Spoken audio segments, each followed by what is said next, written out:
பேரம் பேசியிருக்காங்க, சொல்லியிருக்காங்க. அது உண்மையா பொய்யான்னு சொல்லிட்டு தீர விசாரிச்சு தான் தெரியும். அதே மாதிரி சி வி சண்முகமும் வந்து அதே மாதிரி தான் ஒரு விஷயம் பேசியிருக்காரு. எடப்பாடியும் குதிரை பேர் நடந்திருக்குன்னு சொல்லியிருக்காரு. அதை நீங்கள் எப்படி பார்க்குறீங்க? குதிரை பெறம்ங்கிறாங்க, எனக்கு ஒன்றும் புரியல. இப்போ பிரேமலதா விஜயகாந்த் அவர் குதிரை பேரம் கிடையாது, எம்எல்ஏ பேரம் சொல்கிறேன். என்ன இப்போது சீட்டு கேட்குறாங்க. இப்போ பிரேமலதா விஜயகாந்த் அவர் கேட்டாங்க. என்ன கேட்டாங்க? ஏடிஎம்கிட்ட எம்பி கேட்டாங்க, கொடுக்கல. திமுகவில் எம்பி கேட்குறாங்க, கொடுத்தாங்க. இது என்ன பேரம்? இது என்ன பேரம்? இது அப்போ எம்பி சீட்டு கொடுத்தா தான், இவ்வளோ கொடுத்தா தான், இத்தனை சீட்டு கொடுத்தா தான் அப்படிங்கும்போது அது பேரம் தானே. நீங்கள் சீட்டு கேட்கலாம் சார், எனக்கு 5 சீட்டு கேளுங்க, 20 சீட்டு, எனக்கு 20 சீட்டு கேட்குறது அது உரிமை. நீங்கள் எம்பி பதவி அப்படின்னு ஒரு அங்கே வைக்கும்போது அது பேரமாயிருது. நீங்கள் காங்கிரஸ் கேட்குது, எங்களுக்கு சீட்டு 20 கேட்கும், 20 கொடுப்பாங்க. அது வந்து ஒரு கட்சி கூட்டணிக்கு உரிமை. இது மாதிரி நிறையா இருக்குது. ஓகே, அப்படியே எம்பி பதவி கொடுத்தாங்க. பிரேமலதா விஜயகாந்த் யார் இப்போ எம்பி அனுப்புனாங்க பாராளுமன்றத்துக்கு? அந்த கட்சியில் காங்கலமோ உழைச்சதுக்கு அனுப்புனாங்களா? இல்லை வேறு கட்சிக்கார வேறு குடும்ப வேறு யாரும் அனுப்புனாங்களா? தம்பி அனுப்புனாங்க. 10 சீட்டு, 10 சீட்டில் 2 சீட்டு யார் நிற்கிறீங்க? அம்மாவும் பிள்ளையும் நிற்கிறீங்க. ஆசிரியர் இந்த பேரத்தை பற்றி கரெக்டாக இருக்கும் பேசலாம். நீங்கள் குடும்பத்திலே இப்போ 10ல் 2 நீங்கள் நிற்கிறீங்க, எம்பி பதவியா தம்பியை அனுப்புறியா, இங்கே அனுப்புறியா? நம்மளுக்கு என்ன அது யோக்கியதை இருக்குது? சார், புஷ்பா படத்தில் வர மாதிரி வந்து சோஃபாவை அனுப்புன மாதிரி ஒரு விஷயம் பேசியிருக்காங்க.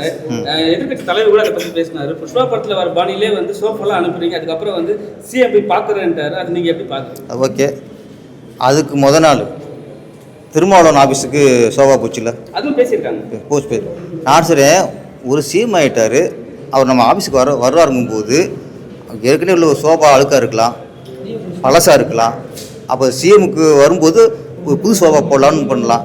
இது புரியல சார். நம்ம வீட்டுக்கு ஒரு விருந்தாளி வரும்போது வீடு சுத்தம் பண்ணுறது இல்லை. நம்ம அந்த நேரத்தில் சிஎம் எப்போ தான் இன்னைக்கு வராருன்னா எப்போ எடுப்பிய வருவது முடியாது சொன்னார் அவர். இது வந்து சீப் அரசியல் சார். சோஃபா புதுசாக வருது, ஃபேனை துடைக்கிறாங்க, வீட்டை துடைக்கிறாங்க, ஆஃபீஸில் கழுவி விடுறாங்க. இது இல்லாமல் அரசியல் ஃபஸ்ட்டு. இவ்வளோ மக்கள் பிரச்சனை எத்தனை இருக்குது? கஞ்சா கிராமந்தோறும் இன்றைக்கி இருக்குது.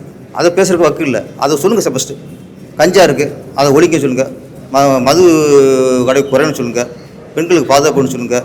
நாங்கள் கொடுத்த அந்த மகளிர் உரிமையை விட்டுறாதீங்க, அதை தொடர்ந்து கொடுங்கன்னு சொல்லுங்கள். எத்தனை விஷயம் இருக்குது. எதாவது பேசுனாங்களா? உருப்படியாக பேசுனது, சட்டசபை உருப்படியாக பேசுனது சௌமியா அன்புமணி தான். அவங்க தான் மக்கள் பிரச்சனை பேசினாங்க. மற்றவங்களாம் மற்ற பிரச்சனை பேசினாங்க. அவங்க தான் அவங்க தொகுதிக்கு என்ன வேணும், உருப்படியான மக்களுக்கு மதுவை குறைக்கணும், பெண்களுக்கு பாதுகாப்பு வேணும். அப்போ ஒரு பொம்பளை ஒரு லேடிஸ் அவங்க ஒரு தொகுதிக்காக பேசும்போது நீங்கள் இத்தனை வருஷம் ஆண்டீங்க, எத்தனை வருஷம் சட்டசபை இருக்கீங்க, திருப்பி ஒரு காலாவதி என்னதே பேசிக்கிட்டு இருக்கீங்க. சோபா புதுசாக போச்சு, இதெல்லாம் பேச்சா சார்?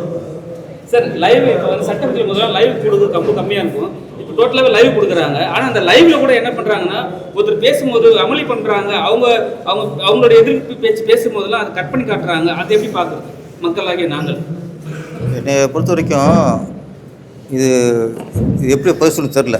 சில விஷயங்கள் வந்து சட்டசபையில் இவ்வளோ அநாகரிகமாக நடப்பாங்களா?